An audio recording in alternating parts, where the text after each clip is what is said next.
What is up, ladies and gentlemen? Welcome to part 2 of the history of the League of Extraordinary Vloggers. In case you guys don't know who I am, my name's Josue, and I'm 1/3 of the League of Extraordinary Vloggers. In the last episode of this little series, Thomas asked me to explain where the name the League of Extraordinary Vloggers came up with. In case you don't know, I did come up with the name the League of Extraordinary Vloggers.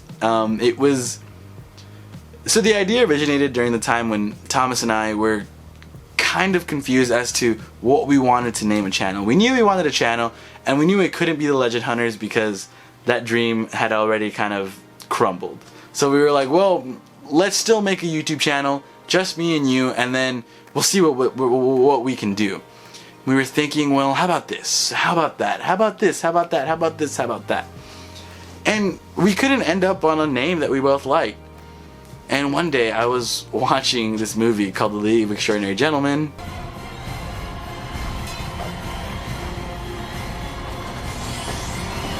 LXG, The League of Extraordinary Gentlemen.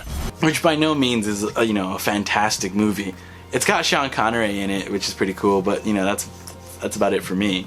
Anyways, I thought to myself, The League of Extraordinary Gentlemen. That sounds really cool. It's like, I was like, I wish the name wasn't taken so that we could take it. And so one day when I was talking with Thomas, spitballing ideas, I talked to him and I was like, well, I had this idea. And I was like, what do you think about the League of Extraordinary Gentlemen? And he was like, isn't that a movie? And I was like, yeah, but, maybe we can make it more YouTube friendly. So I was throwing out, how about the League of Extraordinary YouTubers? And me and him kind of cringed and we're like, nah. And then we're like, what about the League of Extraordinary Video Makers? Nah. The League of Extraordinary Filmmakers? Nah. And so we played around with it, and then finally I came up with, what about the League of Extraordinary Vloggers? And, Thomas paused for a moment, and he does this amazing thing that I love. He went, ooh, which I know means he likes it. And so I was like, you like that? And he's like, yeah, that's got a nice ring to it. And, because originally this channel was going to be a vlog heavy channel, we were going to not only cover HHN, but also vlog about it, which we do still, but we were also going to do, vlogs at our school, daily lives, whatnot. But, as time went on, we slowly followed, Horror Nights and everything like that. But yeah, that's basically where the name the League of Extraordinary Vloggers came up with. So let's get to the meat and potatoes of this video. So in the last episode, Thomas took you guys from 0 to 1,000 subscribers. In this episode, I'm going to take you guys from 2,000 to 3,000 subscribers, and then Mr. E can do where we're at now and, where the future of TLEV lies. That'll be interesting. Ooh, Mr. E. But, obviously, after we hit 1,000 subscribers, me and Thomas were just ecstatic. We finally had this little fan base that we could call ours. We had people commenting on our videos, we had the likes, we had the views, and it was just this feeling of almost euphoria. Because when we started, me and Thomas were kind of like, well, if people watch our videos, they watch our videos, and if they don't, it doesn't matter. We're doing this for fun, and we still do it for fun, really. And I think that's definitely one of the most important things about us, is that sure, there are people that dedicate their lives to YouTube, and which is a great thing. Obviously, if you guys want to dedicate your life to this stuff, by all means, go ahead. I fully support it. Me as a filmmaker and whatnot, but we wanted to do this for fun. It was a way that Thomas, Mr. E, and I could express ourselves, because with the crazy lives that Thomas, Mr. E, and I live, what with school and work and financial stuff and everything like that, we needed this sort of outlet that we could, share our love of Halloween Horror Nights and horror related things, and, share it with people, and YouTube came naturally. So thank you, YouTube, for, letting us spread our content. Now, obviously, by all means, you know, it wasn't all easy. After we hit 1,000 subscribers, we realized that this whole career, this whole like YouTube thing does get really challenging. And I think especially for us, where, you know, we saw this big popularity when we got HHN. You know, we were getting 1,000 views, 2,000 views, 3,000 views, 100 likes, 200 likes, 300 likes. And then HHN ended, and we had what we call the dry season, which is after HHN ends till when we start getting speculation for Murdy again. And it was hard because, you know, we would be like, well, what do we put up? And we started putting up, you know, the usual stuff, vlogs, movie reviews, and just other stuff like that. And they weren't doing as good, you know. We dropped from 3,000 views on a video to about 100 views, 300 views, which wasn't bad. Obviously, we still had people watching our videos, but we also didn't want to let down all the other subscribers that we had, you know. And so we were like, well, okay, well, maybe we can play around. And definitely that first, like, from 1,000 to 2,000, we definitely played around a lot with what our content is going to focus on. So this video, as you've seen from the title, it's going to be a nostalgia factor. Yeah, as Universal Studios fans. Not really much as HHN fans. We uni boys. Yeah, we are uni boys, so... And obviously we came up with probably like the funnest stuff is we started doing these little challenges where we were like, well, you know, if you could create a maze, what would you do? If you could pick a monster, what would you do? If you were John Murdy for an HHN event, what would you do? We are talking about our personal fears and what we would want in a Halloween Horror Nights event specific to our phobias. And we were like, yeah, that's perfect. During the dry season, let's, you know, do really early speculation where it was literally just what we thought would be cool to come to the parks. And people loved it, you know. It took some time for us, definitely, to figure out what we could do during the dry season of, you know, Horror Nights and just horror events in general. But I feel like we make it work now. And, you know, obviously with the success of hitting 1,000 and stuff like that, other YouTubers started noticing us. And, you know, we did get this kind of rise of competition, which competition isn't bad, people. We love competition, you know. It's fun. It really is. It's really fun. And, you know, we also got to meet these really cool other creators, you know, throughout, you know, either competing and stuff like that, or just like, you know, sharing our interest of HHN. You know, we got to meet a lot of people, definitely a few who I would say, Awkward Arsic, you know, a real cool guy. Zombie Chris, Zombie Chris, he's the best. Yo, you know, little ad right now. Y'all, if y'all want your HHN Orlando fix, y'all gotta hit up my boy Zombie Chris. He is your go-to, and I love his videos because he gets so creative with them. You guys need to check out that Poltergeist one. Ooh, that intro. Ooh, Chris.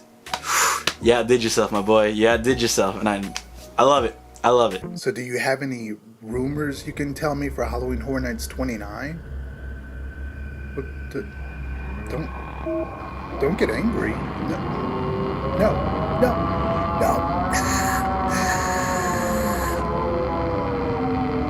Anyways, back to the you know, this video.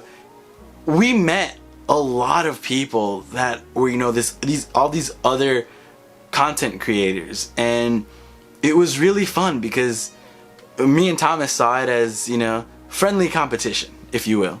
You know, we would look at Brian's videos and Zombie Chris's videos and stuff like that, and we'd be like, damn, they beat us to this video that we wanted to do, or damn, their video is doing better than our video. Well, how can we make a video that'll, you know, either beat their video or be a different thing on our channel, you know? And it was really fun. It was definitely a lot of fun, you know, having this like friendly competition back and forth. And there is no bad blood, you know.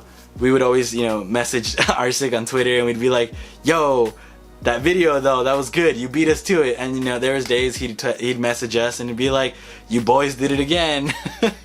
But it's definitely a lot of fun. Of course, we also did have some dark moments in our you know, that transition period between 1,000 and 2,000 subscribers.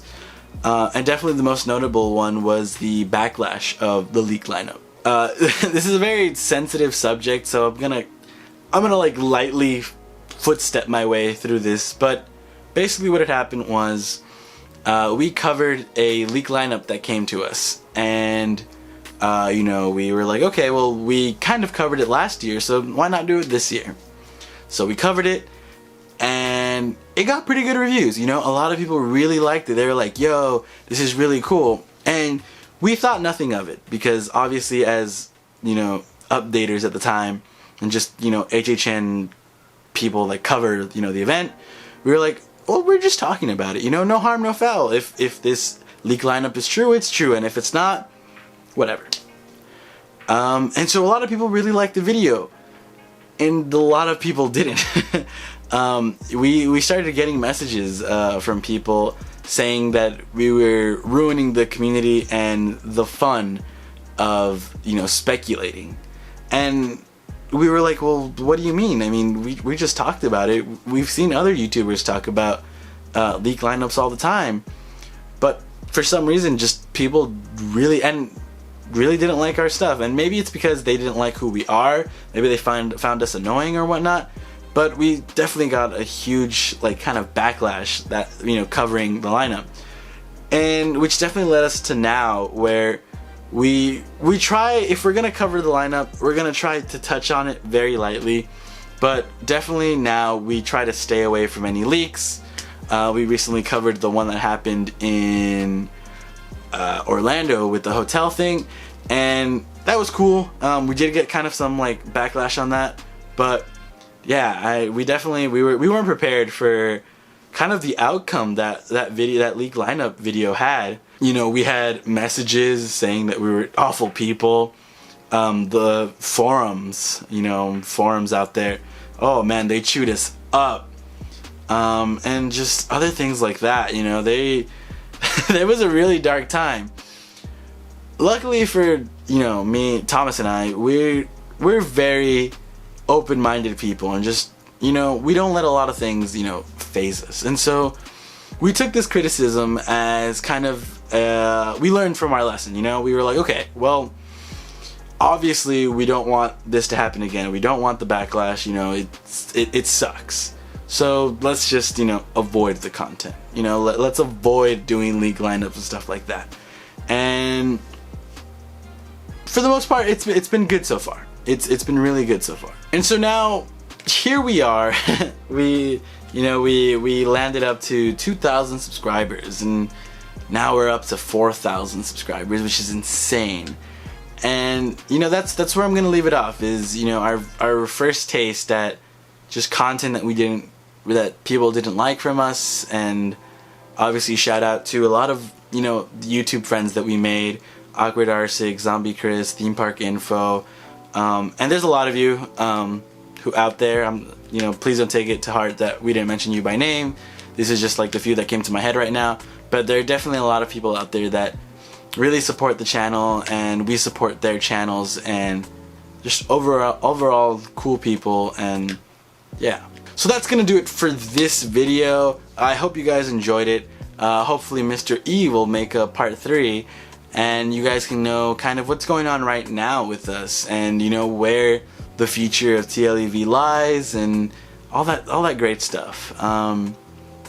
I really hope you guys liked the video. You can follow us on social media at TLE Tweets for Twitter, and then TLE Peaks for Instagram. Follow the Pick Your Brains podcast, which is at Pick Your Brain Podcast on both Twitter and Instagram. I've been Josue. I hope you guys enjoyed this video. Before I go, I just want to say we love you all. You know, all of this wasn't possible without you guys, and sincerely, from the bottom of my heart, from Thomas's heart, from Mr. E's heart, thank you, everybody.